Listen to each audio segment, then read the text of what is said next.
Hey, what's going on? Luke here, and we're here to review round 10 of the 2021 NRL season. Magic round it was. Magic round by name, but I think that's about it. There was no magic in the round. Honestly, it's probably the most disappointing round of football I've ever seen as a supporter. Obviously, I was born in 1995, so I didn't get to see before that. Probably about 2000, 2001 was when I started watching football properly. And honestly, I've never seen the NRL in such a state. I know they've had some good stages, had some bad stages, but I've never seen a sport who just changes the rules so much willy-nilly from one week to the other. All of a sudden, it's like a total different game. Now, for ages, we're talking about the sin bin being dead. It's well and truly alive. It's well and truly alive. I think there was something like, 14, 15 sin bins, 3 send-offs. That's just absurd. That's so absurd. And a lot of them were, it's about 50-50. Some of them were deserved. A lot of them weren't. And I think that's the most disappointing thing. However, I'm going to be reviewing the round. I'm going to try and not talk about that too much. I might save that for a video in itself. But yeah, it's going to be hard to not talk about it sometimes. But yeah, we're just going to be talking about the games. Let's start with the first one. The first game saw the West Tigers defeating the Newcastle Knights 36-18. This was a game where I thought the Tigers were they were dominant. The Knights, they were never really in it. Right from the start, even from the very first try, you could see the Tigers were on. And the Knights, I really don't know how to explain what's happening with the Knights. I keep saying it every week. They should be a lot better than what they are. Even if they're missing Kalen Ponga and they're missing Mitchell Pearce and stuff. I know Ponga was a late withdrawal, and it's hard to replace a player like that, a caliber player like that, at last minute essentially. But just the forward pack itself should be able to keep them in games. They've got the Safidi brothers. They've got David Clemmer. They've got Tyson Frizzell. Lachlan Fitzgibbon's pretty good as well. Mitch Barnett, very good. I don't understand how they're having so much trouble. Even Jaden Bradley at hooker. He's been a great signing for them. I don't understand why the forward pack's not being able to keep them in games. And it's really not happening. They're getting blown off the park every week. And the Tigers, this was one of their weeks that they did it. Sometimes they do it. Sometimes the team is getting blown off the park. This was the week for them. Absolutely fantastic.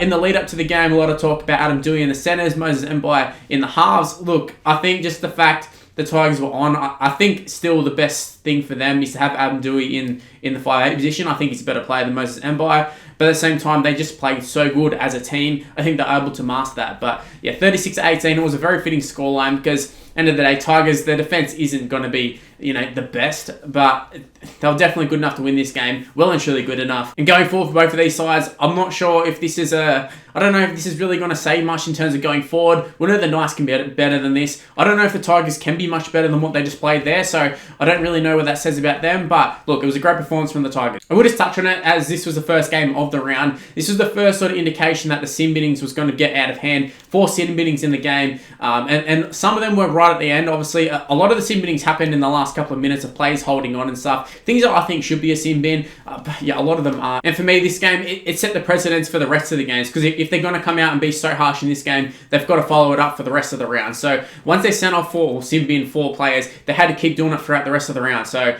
yeah, this game, it definitely wasn't a good start to the round in my opinion. Now moving on to the second game of the round, it was Manly defeating the Broncos 50-6, an absolute hiding for Manly. Could have even been worse, to be honest with you. There was a great tackle at the start by Gamble, but man, the Broncos, they are in shambles. They've just signed Adam Reynolds, so there is positive signs in terms of next year, but for this year, kind of in a similar spot to the Bulldogs. They've got great signings for next year, but they've still got to get through 2021, and it's really, really not looking good for them. Look, Manly, they are playing absolutely amazing at the moment, so getting beat by them, it's no shame to get beat by them. Tom Trbojevic, he was in fine form. Sherry Evans looked pretty good. Just the whole team, the team as a whole looked really good. Things about it, though, when Lachlan Croker's scoring against you, and that's exactly what happened.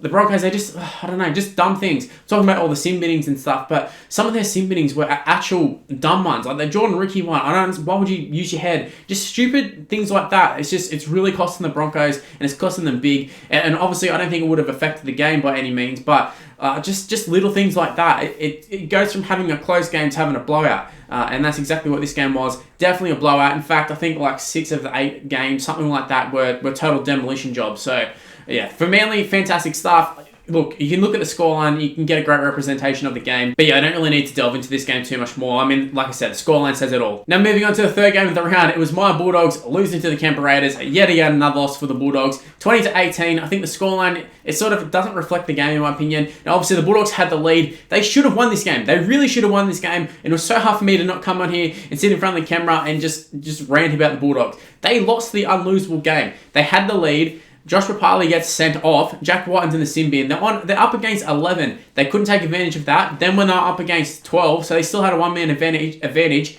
The Raiders came back, scored 2 tries, and that was it. Now, the Bulldogs scored at the end, literally right at the death, so there was one last play, but the game was essentially over. The Raiders had wrapped it up, and it's so disappointing. And I feel like for the Raiders, this was the game that they saw it happening, and they were like, all right, we're going to lose this one. This is going to be it. I was expecting a big blowout from Ricky Stewart, and then all of a sudden, the sim binnings happen, and I don't understand how a team can lose 2 players and then all of a sudden turn it on. I don't understand the Bulldogs. I really don't get it. I don't know if it's coaching. I don't know if it's the players. Probably a combination. But yeah, just some of the plays in that Bulldog side, like Adam Elliott, he literally turned the game on its head. First off, when Jack White, he was the one who received the tackle, so I don't know if he got injured or something, but after that, he was absolutely dog shit. He was giving away penalties, he was losing the ball, just missing tackles, he was just terrible, absolutely terrible. But look, same can be said about a lot of the Bulldogs players. They lost the unlosable, and that's all there is to really say about this. Raiders were pretty good. Raiders were, they showed little glimpses, and that's all it took for them to beat the Bulldogs. The Raiders were terrible themselves. Raiders weren't good, and look, the fact that they only won by 2 points, I think it says a lot with where the Raiders are at the moment. In my preview for this game, I said the Raiders should win this one by 30, and if they don't, it's a disappointment for them. And the fact that they won just like a little tough, gritty 2-point win, look, I don't think it's a good sign for them. However, like when your players get sin bin and sent off, it is going to throw a spanner in the works, but it was happening all around, so it's not like they're the only ones. Now moving on to the 4th game of the round, probably the best game to be honest with you, was the Rabbitohs defeating the Cronulla Sharks 32-22. Sharks with a big comeback. Rabbitohs had a great start, got the lead. Cody Walker was playing really well. Just the Rabbitohs as a whole were playing really well. Everything was just free-flowing and effortless for them. But then all of a sudden, the momentum switched, and then the Sharks came back, scored a couple of tries, started the second half pretty well, and then all of a sudden it came to a head where Chad Townsend, it was literally the worst penalty I've seen. And this isn't even a sin bidding offence or anything. They did put him on report, but this is once again, I have a love-hate relationship with that. Like, give away a penalty, play the advantage, and come back to it, because I like it as a whole. But then when situations like this happen and they go back to a penalty it wasn't even a penalty, let's be honest. Ray Finesse was blowing up. I don't understand. I think they might have put it up as a crusher tackle. It was on Cody Walker. I don't really understand that. And that just killed the whole Sharks game. And then Rabbitohs went up, scored, and then there's your game over. And that's all it takes in this game. With the momentum, it swings a lot. And as soon as you get the momentum, you got to ride it. And the fact that just killed off the Sharks in a situation where it wasn't even a penalty, I think it is quite disappointing. So this is probably one of the few games where I think the actual sim binnings and officiating actually did dictate a result. There was only a couple, and this was definitely one of them. But in terms of the actual quality of the game, this was probably one of the better ones of the weekend. Just in terms of maybe not so much the actual quality, but just the fact that it was actually a contest, because a lot of them weren't even a contest. So, look, the Rabbitohs, they got the job done. Seems to be what they're doing in 2021. Obviously, got a lot of players missing, and the Sharks are a sort of side who can just hang around. But, the Rabbitohs, they got the job done. Sort of controversial circumstances, but end of the day, 32-22. I think it was a deserved win for the Rabbitohs. Now we move on to the Roosters and Cowboys. Roosters coming out the victors, 30-16. This is another one that was actually quite close. Again, the Cowboys came back and did a bit of a comeback similar to the Sharks, and then all of a sudden Roosters just got on the front foot, and then they got home in the end there. Now I just got done talking about the Sharks and Rabbitohs being probably match of the round. This could have been it too. Probably one of those two ones. They're both very, very good games. Look, Sam Walker, it keeps going from strength to strength. Obviously, everybody's going to talk about the whole Valentine Holmes strike, or not him not actually scoring, but where Valentine Holmes just literally ran straight over the top of him. But he was on the back foot. I think it would have happened to a lot of halves, would happen to a lot of players in general. Valentine Holmes at full speed. He's not the first one he's done it to. And I will say Valentine Holmes, I think, is starting to shine for the Cowboys. I think he's starting to find his feet again in the NRL, and it seems weird to say it's after it's taken, a year and a half, but I suppose it is quite fitting. I think it sort of probably would have taken him that long after changing his body and all that sort of stuff for the NFL, but he's starting to look really good. The Cowboys are starting to show glimpses too. I know Todd Payton, his new coach, I probably shouldn't have expected so much of them so soon. But coming up against this Roosters side, the Roosters have been fairly impressive. Despite all the injuries, they've been very, very impressive in 2021. And they continue to do so. And they were impressive the other night. But the Cowboys also impressed me too. Hung around. They nearly got the job done. I mean, well, I wouldn't say they nearly got the job done. But this was another one that it was at least a contest. It didn't end up being a total blowout or anything. And I know the Roosters scored a couple of tries at the end there. James Tedesco, I think, was the difference for the Roosters. Look, you add a player like that into any team, and he's going to win you a couple of games. And you add him into this Rooster side, and he's definitely going to win you a couple of games. So I thought he was really, really good for them. And just in terms of the rest of the side, just everybody was pretty solid. There was no clear standouts by any means, but yeah, apart from Tedesco, I should say. But yeah, the Roosters picking up a victory, another victory for them. You keep adding in injuries, and they just keep winning. I will just touch on the actual sin binning though for them, because I feel like this is another one where I feel like the sin bin actually did affect the game. So the game was fairly close. I can't remember the exact scoreline, but it was fairly close. Cowboys just did a comeback. I don't think they'd hit the lead, but they'd had a pretty big comeback. And then the Lachlan burst sin bin happens and just kills momentum once again. So, look, the Roosters did deserve to win, but Tedesco literally falls into Lachlan Burr. Like, literally falls into him, hits him, like, on the chest. Not even, like, on the shoulder or swinging arm or anything. And he gets sin bin for it. And it's just, like, this is where it is confusing. And this is where I think the referee is going to get himself into trouble here, because I feel like definitely sin bin and definitely send off players if they're, you know, doing fair play. But that wasn't even fair play. Tedesco just straight up falls into him and he ends up sin bin. Like, it was a joke going into this round that, oh, well, Tedesco's going to get someone sin bin. And this is exactly what happened. Every week, he falls into a tackle. Every single week. And some of them are definitely worse than others. Some of them are swinging arms. Some of them aren't. This one wasn't. This didn't call for a sin binning, and yet it was. And that just killed off any chance the Cowboys had of actually winning this game. So, I'm very disappointed for Cowboys fans. I'm very disappointed for just fans in general, because there's a lot of these games where there was like a momentum switch when the sin binning happened. For good or bad, for my Bulldogs, bad, but in terms of the Cowboys and also the Sharks, I know the Sharks was in a sin binning, but just bad referee calls. Anyways, now on to the Warriors up against the Eels. It was the Eels picking up the victory. Well, the Eels just very, very dominant from start to finish. I don't know if the scoreline necessarily reflects that, but for me, I didn't ever think the Eels were going to lose this one. They came out hot, and as soon as Campbell Gillard scored those 2 tries, I was like, all right, this is different. Like, this is the Eels. The Eels, they're actually a really, really good team. Warriors aren't coming back here. There's no chance of a comeback. I know there's been a lot of comebacks in 2021. This wasn't going to be it. This just wasn't going to be the game. Eels even blew a couple of tries too. The whole Blake Ferguson one in the corner, he goes up celebrating, tells everyone he scored, and he absolutely blew it. Just throws the ball essentially. For the Warriors, I don't really know if there's a lot of positives to take out of this game. I can't really think of any off the top of my head. But yeah, the Eels just very, very strong. And look, they just keep going from strength to strength. And this is one of those games that you would expect, like maybe the Eels could lose this one. At least in the past, these were the sort of games that you think they might lose. Taking on a team like the Warriors. Warriors have been troubling a lot of teams in 2021. Even last year, been troubling a lot of teams. And they didn't trouble the Eels at all. So I think that's a good sign for the Eels. Another win for them. And it was also nice to see Jacob Arthur get over and score. Obviously, the son of Brad Arthur making his debut, gets over and score, wraps up the game. I know it was essentially over, but he wrapped up the game. And yeah, I thought it was nice to see. Big body dude too. So could be a star of the future. We'll see how he goes. But obviously, I can't see him getting a start over Dylan Brown and Mitchell Moses. But hey, a start of the future maybe. Now moving on to the Melbourne Storm defeating the Dragons. It was 44-18, I believe. Look, a very dominant performance from the Melbourne Storm. All the injuries, Pappenhausen started. I think he started, or at least he played and he got knocked out.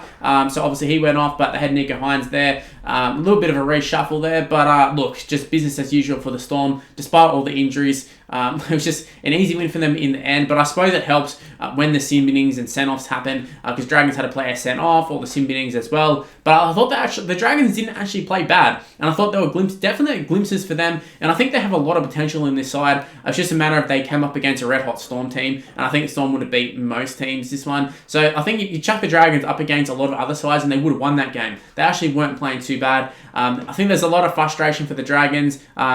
You can see Ben Hunt, who's talking to referees, saying, you know, about the sin binnings and send-offs and that. You can see there's frustration there for a lot of the players. So I think that's a big telling point throughout this round, and it's sort of a common theme too, is that there was a lot of sin binnings and send-offs, and it just kills your game plan. How do you game plan for that? I don't think you can, but I mean, you also can't game plan for Pappenhausen to get his head knocked off too. So look, he ended up getting stretched off. Scary moment for Pappenhausen, but look, I think it was a send-off, and look, I don't know if it would have affected the outcome. It probably would have been worse had Pappenhausen been there.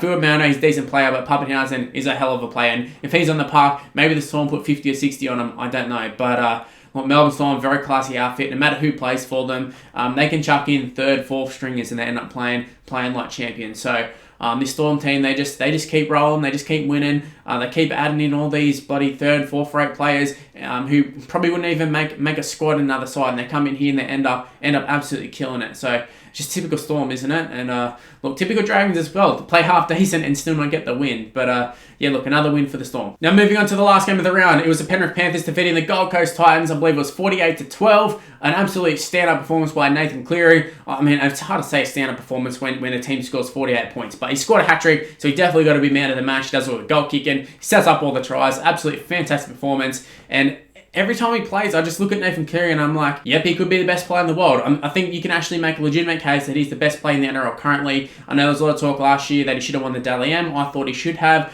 But I wasn't sure if it was just going to be like a not a one-hit wonder, but I wasn't sure if they'd be able to replicate that in 2021. And they've come out and they look even better than last year. And that's a very, very scary sign for the NRL. The fact that how dominant they were last year. I know they didn't win the comp, but they've come out and they look even better this year. And I thought the Titans would at least trouble them. I thought the Titans, they'd be in the contest, and they weren't. And actually, maybe I didn't. I keep thinking the Titans had David Fifita, and they didn't. And I feel like he is the Titans if he doesn't play. But I thought they at least just put up a bit of fight. Like right from the start, you could see, yeah, all right, Penrith are going to win this one comfortably. And it's not even like there was heaps of controversy in terms of sin binnings and send-offs and stuff. I know there was a send-off, but it was definitely needed. It was warranted. So that one was just one that I feel like should have been a send-off. Even if you go back 3 or 4 rounds, it would have been a send-off. It was just stupid. It's typical SESE. Has so much potential, but just such an idiot sometimes. But yeah, I could sit here and I could talk about this Penrith side all day. They are just very, very impressive. Even the guys who, a couple seasons ago, I didn't even really rate. Even like Dylan Edwards, I didn't really think he was that good. And then all of a sudden, he's looking like an actual start fullback. And it's just was he always like that? And I just didn't realise? Or